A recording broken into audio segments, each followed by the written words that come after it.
Bismillahirrahmanirrahim. Assalamualaikum warahmatullahi wabarakatuh. Pada kesempatan kali ini kita akan membahas mengenai histogram. Apa itu histogram? Histogram adalah sebuah bar chart yang terdiri dari sebuah sumbu horizontal yang menerangkan tentang distribusi data yang dipresentasikan dan sebuah sumbu vertikal yang menerangkan tentang banyaknya frekuensi data. Fungsi histogram adalah menerangkan distribusi dari data-data yang tersedia, membantu dalam mengenal masalah yang potensial, mengambil deskripsi kesimpulan dari data. Tipe umum di sini, tipe ini mempunyai rata-rata histogram di tengah kisaran data dan bentuknya simetris. Jadi seperti ini bentuknya, ini tipe umum. Ini menunjukkan data terdistribusi secara normal, di mana kisaran nilai tengah mendominasi data. Jadi kalau distribusi normal ini tertinggi. Lalu berikutnya ada tipe sarang tawon. Tipe ini disebut tipe multimodal dan setiap kelas lainnya mempunyai frekuensi rendah.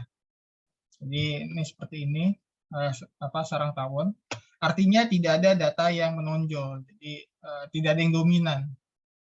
Semua bentuknya seperti ini. Yang berikutnya ada tipe miring positif. Jadi nilai rata-rata histogram terletak di kiri kisaran data dengan nilai rendah mendominasi. Jadi dia miring ke kiri, nilai rendah itu mendominasi. Jadi mungkin datanya seperti miring seperti ini ya. Ini yang nilai rendah. Lalu tipe 2 puncak. Frekuensi rendah dekat tengah kisaran data dan data puncak pada sisi lain. Ada 2 kisaran data yang mendominasi. Jadi ini nilai yang tingginya ada di sebelah sini. Jadi ini untuk nilai yang rendah. Kan kalau yang sebelumnya kan miring ke kiri, jadi rendah, cenderung rendah. Kalau ini ada 2 puncak, ada rendah, ada tinggi yang mendominasi. Lalu bentuk-bentuk histogram di sini ada normal, ada negatif, terus ada positif seperti ini. Di sini untuk mean, median, mode.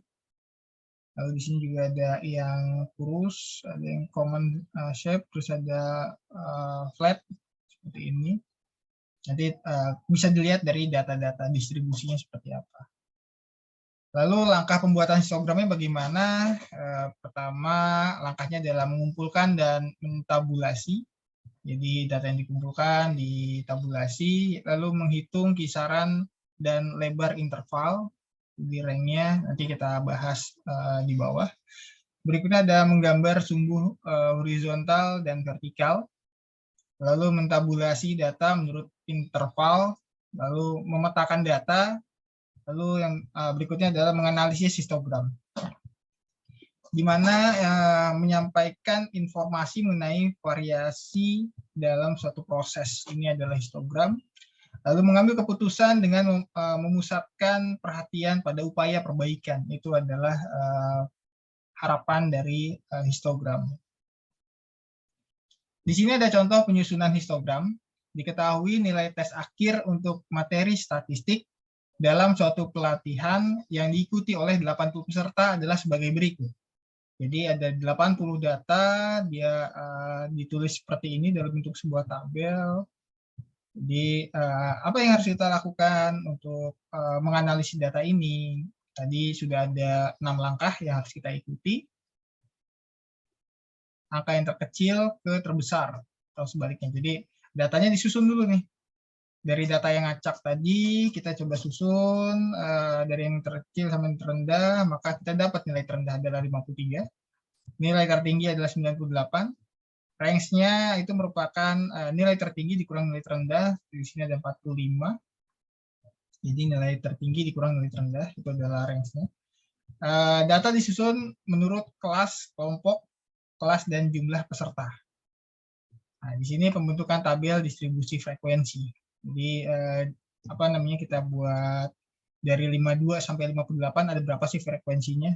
Dari 59 sampai 65 berapa frekuensinya, sampai dengan 94 ke 100 itu berapa frekuensinya. Jadi kita tentukan ternyata Ini cukup banyak ya, dari 73 ke 79 ada 28. Lalu ada tabel yang berikutnya juga. Jadi dari data ini selanjutnya kita buat histogramnya. Oh, ternyata seperti ini. Berdasarkan data yang ini, frekuensinya. Jadi ini nilai statistiknya, ini adalah frekuensinya. Nah, di sini kita bisa ketahui mana yang paling dominan. Kalau dari sini mah kelihatan ya, ada 19 di sini nilai 70 sampai 75. Di sini 73 sampai 79. Jadi gambarannya ntar seperti ini. Lalu hal yang perlu diperhatikan apa? Jadi setelah kita lihat tadi penentuan interval kelas, lihatlah dua histogram dengan interval kelas yang berbeda. Lalu interval kelas lebih kecil menunjukkan pola fluktuasi, interval kelas lebih besar menunjukkan tren menurun. Jadi interval itu yang tadi ya, ini 52 sampai 57, terus 52 sampai 58, ternyata di sini dikatakan interval kelas lebih kecil menunjukkan pola fluktuasi. Jadi semakin rapat. Ya tadi ada 7 intervalnya, terus ada 8, maka akan terlihat seperti ini. Kalau yang intervalnya besar, maka dia seolah-olah seperti menurun. Lalu berikutnya ada histogram versus bar graph. Jadi histogram lebih bersifat sebagai tempat sortir dari satu karakteristik yang ingin diketahui deskripsinya. Kita sudah mendapatkan data pendapatan dari berbagai perusahaan. Kita ingin tahu berapa perusahaan yang mendapatkan 10.000, 20.000 sampai dengan 20.000, berapa yang mendapatkan 20.000 sampai 40.000 dan seterusnya. Kata kuncinya di sini berapa perusahaan dalam satu interval. Jadi bisa kita lihat ya berapa ininya. Lalu yang kedua, bar graph bisa memberikan gambaran berbagai macam karakteristik atau sumber karakteristik dalam satu gambar. Kita ingin membandingkan pendapatan 5 perusahaan. Kata kuncinya berapa pendapatan per perusahaan. Jadi ini berbeda ya. Kalau histogram itu kata kuncinya adalah berapa perusahaan dalam satu interval. Satu interval, ini ada beberapa perusahaan. Sedangkan untuk bar graph itu berapa pendapatan per perusahaan. Jadi langsung pendapatannya nih, angka yang ini berapa. Histogram versus graph. Bar graph di sini bisa kita lihat ada jumlah perusahaan di sini, lalu di sini ada nilai statistiknya.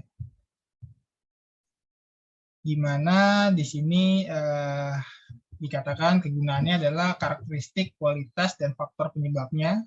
Kita ketahui dua karakteristik kualitas yang saling berhubungan, lalu menggambarkan arah varian hubungan positif negatif atau tidak ada hubungan, dan menggambarkan kekuatan dari hubungan. Jadi itu yang bisa saya sampaikan pada pembahasan histogram. Mohon maaf jika ada kesalahan atau kurang tepatnya dalam penyampaian. Selanjutnya bisa kita diskusikan di dalam kolom diskusi. Saya akhiri, wassalamualaikum warahmatullahi wabarakatuh.